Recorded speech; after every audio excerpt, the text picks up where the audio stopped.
Hello, good morning. Now we enter to yet another topic, P.B. Shelley and his concept of poetry. So far we have been discussing Wordsworth and STC or ST Coleridge. Now we enter to his yet another successor, P.B. Shelley, and the idea of his concept on poetry. Before entering to his concept of poetry, we should get a glance on who is this really called poet P.B. Shelley and what is his background that we have to discuss. So as a poet, though he belongs to the succeeding real romantic revival poets, Shelley has contributed a lot to the world of poetry, and he is very popular for writing some odes like Ode to Skylark. Even we remember Skylark.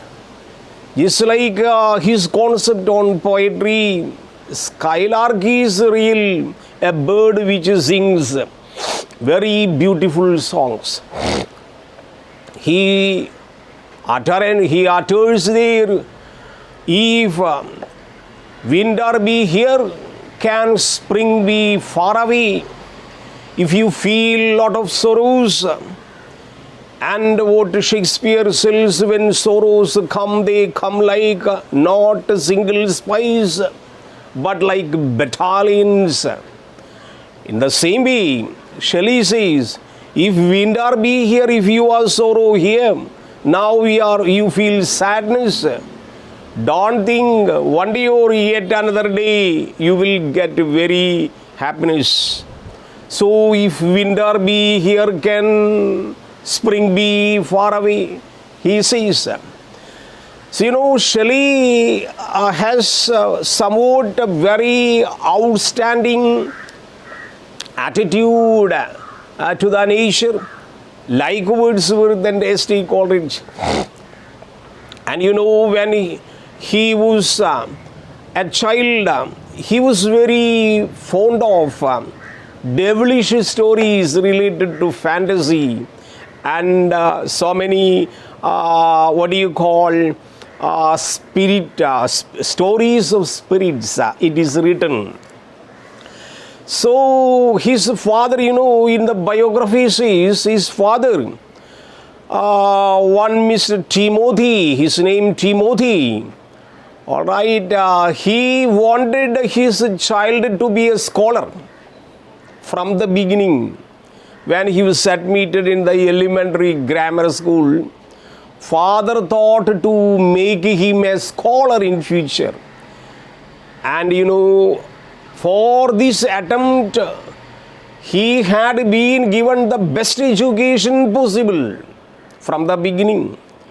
He was born in 1792, and from the elementary section, from 4 years of age, has been trained in such a way as ambitious father Mr. Timothy wants him to be a scholar.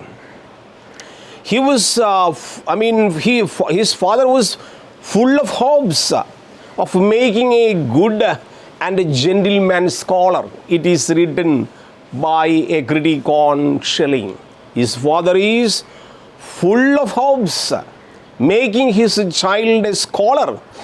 And what type of scholar? Gentleman scholar, it was written.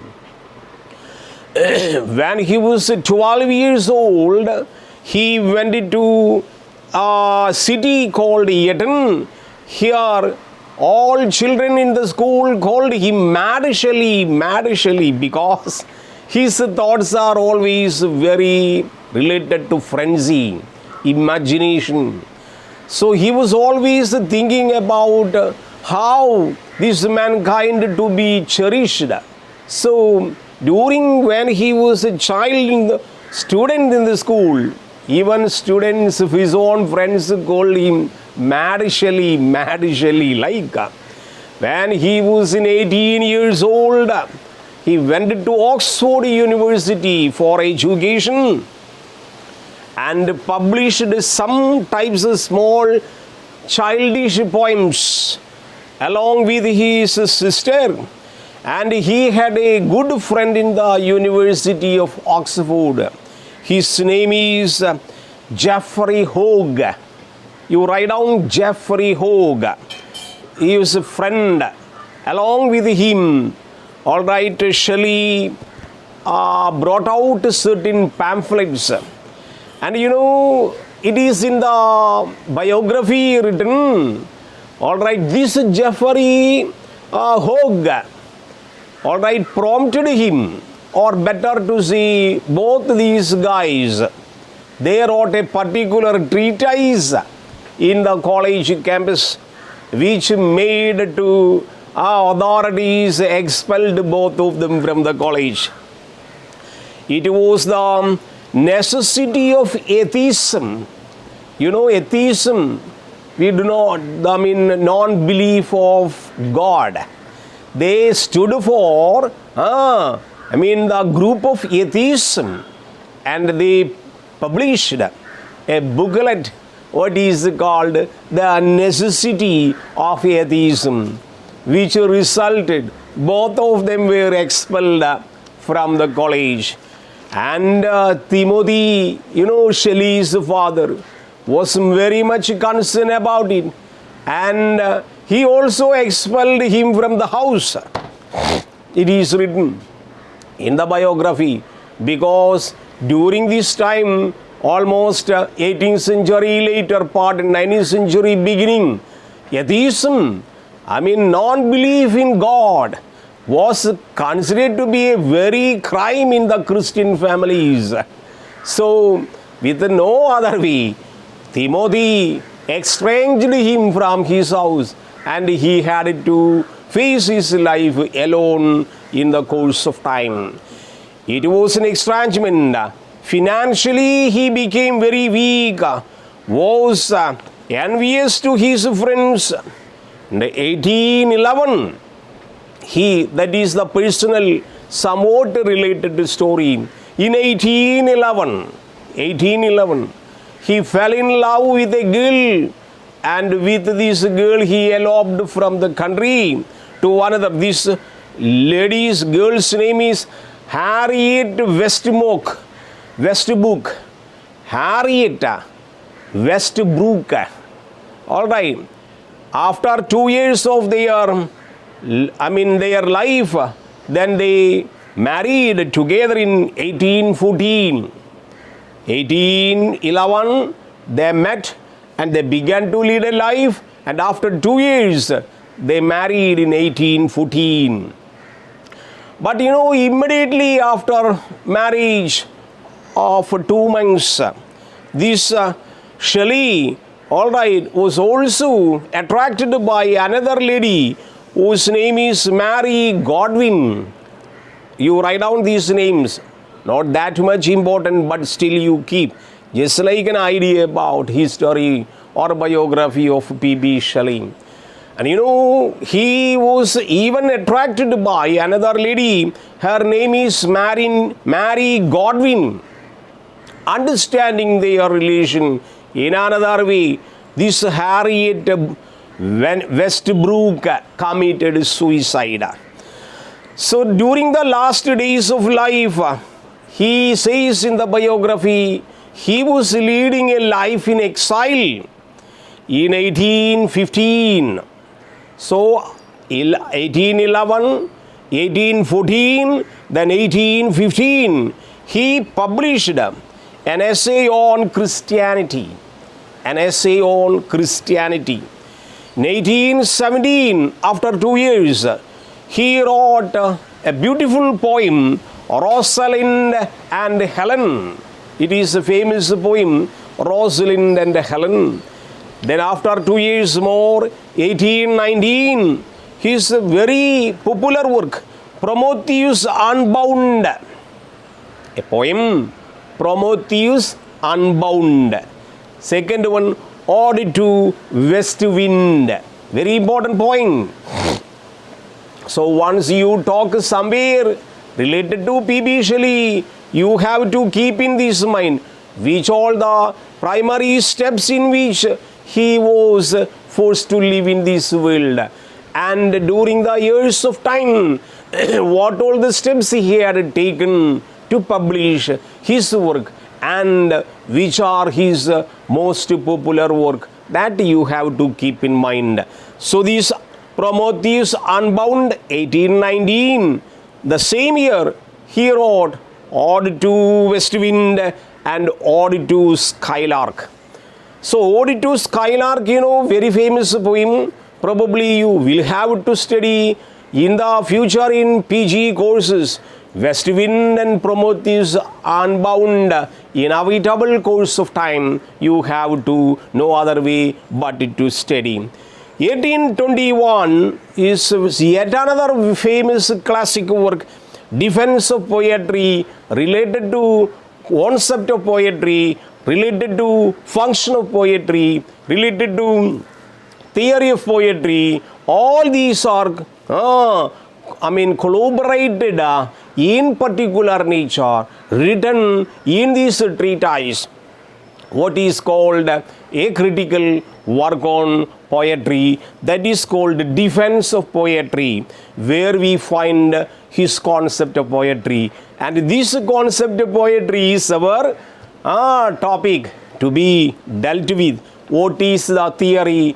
What is the definition? What is the method? What is the function? What are the pieces of imagination that you have to keep in mind before entering to write a poem? That has been discussed in the Defense of Poetry. Yet another poem called Adonias, very famous, 1822, unknowingly, out of his desperation, out of his sadness and disillusionment in his life, people found him dead in the water. Might have been committed suicide, or might have fell in the water, and he was found drowned in the water and he died. That was in 1822, the really what happening. P.B. Shelley says that you may copy down this statement. He says, a poet, a poet. According to him, he says, a poet is a nightingale. All right, poet is a nightingale who sits in the darkness. So a bird sits in the darkness. Probably you are Skylark like a bird, what he has written a poem on Skylark. This bird sits in the darkness and sings a very choir its own solitude. So sings to choir group like its own solitude with sweet sounds. So according to P.B. Shelley, a poem is, or poetry is, a poet is just like a skylark. First point, he sits in the darkness. He wants to sing, to cheer, to make others happy. Cheer means to make others happy. In its own solitude, in its own quiet atmosphere with sweet sounds. So, skylark is compared to a poet, or better we say, poet is compared to a skylark. Even skylark sits in the darkness to cheer the other people by its melodious voice, melodious songs. So, after listening this skylark which is singing in the darkness, the people sit in the home or walk in the street will get such a beautiful musical trance. So, poet is just like a skylark. So, this famous definition you may copy down. So, P.B. Shelley says, first point, a poet is a nightingale. First point, poet is a nightingale who sits in the darkness, who sits in the darkness and sings to cheer its own solitude with sweet sounds. So the self-satisfaction of the content is much wanted first among the class. So his work reveals what is called Isarapound. A very beautiful critic says, Isarapound. He says the magical power of P.B. Shelley is just like an electric fire. What do you have studied in, in the higher secondary class related to your Jesse Owens, a Negro, was admitted in the class. The class was almost related to Negroes. Once a girl who is white complexion was admitted in the Jesse Owens class. What happens? Everybody stood in astounded manner and the writer telling the presence of this girl electrocuted the atmosphere of the classroom. In the same way, here P.B. Shelley's works as per Isarapound. Isarapound is a very famous Isarapound and C.M. Baura. Very beautiful critic. His name is C.M. Baura. C.M. Baura very seriously criticized P.B. Shelley, and he says all his poems, especially Prometheus Unbound, especially West Wind, especially Skylark, these important poems, made an electrical fire with burns with their words. That you may copy down. Electric fire with burns with their words. The words of the poem, words of poetry, words of Skylark, words of West Wind, all these electrify the spirit of the reader. The reader can find the burning words from his poetry. The poet says Isarapound, and our C.M. Baura says. So in a way or another way, Wordsworth on the one hand, S.T. Coleridge on the other hand, Shelley from the back. All these three have almost eminent and comparable features. Both three of them, especially Wordsworth and Shelley, wanted and to get everything from the nature. Coleridge is somewhat, going behind supernatural elements that we studied. He was ready to bring the connection between the supernatural elements and the human beings. Whereas Wordsworth and Shelley, they stood for the nature, and they gave they take subjectivity, what he called the maximum subjective topics that related to their own mind or by their own experiences, they take and present before the people. So Shelley can also be considered as a romantic poet, where he has his own spirit to enlist the will. So with all his Robert Southey, as a famous critic and writer, he says, with all his genius, he was a base and a bad man. Look. And very annoying, very personally, Robert Southey comments in his biography. With all his genius, we admit Shelley is a genius. We agree with Shelley's extraordinary power to tell or describe things in such a way that we please and we attract. The same way, Robert Southey says, he is a genius, but he was a very base man and also very bad man. Personally, Robert Southey says he is a personally bad man. On the other hand, Charles Lamb, a very famous writer you have studied essays of Alien. All right, Charles Lamb was a prose writer, essay writer, and he says, no one was ever the wiser. You may copy down these statements or remarks by such writers. No one was ever the wiser or better for rewarding Shelley or reading Shelley. No one was ever the wiser or better. If you do not read, if you do not enjoy, if you do not appreciate Shelley, your life is waste. Such a good poet is he. What Charles Lamb says. No one was ever the wiser or better for reading our poet P.B. Shelley. Such a reputed poet, he has his own way of theories related to poetry. What is the naturalistic theory of his poetry? What is the function of the poetry? What is his concept of poetry?